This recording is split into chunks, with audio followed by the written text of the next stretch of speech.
देश में कोरोना की चौथी लहर के बीच पश्चिम बंगाल के सिलीगुड़ी और सिक्किम में नैरोबी मक्खी ने अपना आतंक मचा रखा है। बिहार का किशनगंज जिला पश्चिम बंगाल के सिलीगुड़ी शहर से सटा हुआ है, इसलिए यहाँ भी इस मक्खी का खतरा मंडरा रहा है। इसको लेकर किशनगंज स्वास्थ्य विभाग अलर्ट है। बताया जाता है कि इस नैरोबी मक्खी का प्रकोप सिलीगुड़ी में बहुत तेजी से बढ़ रहा है। ये मक्खी पहाड़ों से होते हुए सिलीगुड़ी शहर तक पहुंच गई है। इसके फैलने की रफ्तार बहुत तेज है। चींटी की तरह दिखने वाला ये कीड़ा काफी खतरनाक है, जिसने सिलीगुड़ी के सैकड़ों लोगों को संक्रमित कर दिया है। मक्खी के संक्रमण से संक्रमण की जगह खुजली होने लगती है और ये जख्म के निशान बन जाते हैं।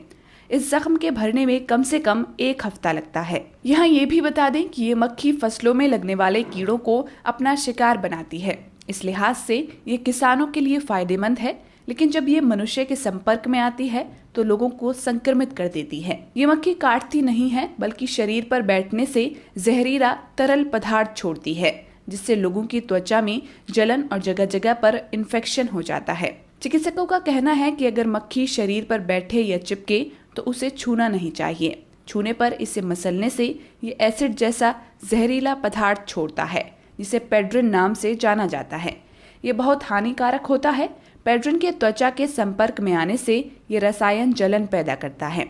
आंखों को मसलते वक्त अगर ये खतरनाक पेड्रिन आंखों तक पहुंच जाता है तो कुछ देर के लिए संक्रमित व्यक्ति अंधेपन में भी चला जाता है। देखिए, नैरोबी फ्लाई हमारे देश का तो है नहीं, दूसरे देश से आया है, अफ्रीका से, तो काटता नहीं है। उससे ज़्यादा पैनिक नहीं होना है, उससे ज़्यादा भय पैदा नहीं करना है। जेंटिल है कि वो लाइट में अट्रैक्ट हो जाता है, तो रात में जहाँ बैठे वहाँ लाइट का प्रयोग कम करें, जिससे कि वह मक्खी आकर्षित नहीं होगी। और अगर आप नाइट नेट्स लगाते हैं, रात में मच्छरदानी लगाते हैं, तो इससे बचा जा सकता है। अगर मान लिया कि किसी तरह से आपके स्किन पर वह मक्खी बैठ भी जाती है, तो उसको ठंडा पानी से धो दीजिए और ठंडा पानी से उसको सेंक दीजिए, मैंने ठंडा पानी से उसको ट्रीट कर दीजिए। इसके बाद भी अगर कोई तकलीफ रहता है तो डॉक्टर साहब यहाँ आइए और वो अपना कुछ दवाई देंगे, आपसे ठीक हो जाएगा। तो ऐसा कोई भी केस अभी तक किशनगंज पहुंचा है सर? अभी तक कोई केस नहीं। भाजपा विधान पार्षद डॉक्टर दिलीप कुमार जायसवाल ने कहा कि अगर ये जहरीली मक्खी किशनगंज में पैर पसार देती है तो लोगों को बहुत हानि पहुंचाएगी। उन्होंने जिला प्रशासन से कहा कि जांच करवा लेनी चाहिए कि ये मक्खी किशनगंज पहुंची है या नहीं, और फिर त्राहिमाम संदेश केंद्र और बिहार सरकार को भेजने की जरूरत है।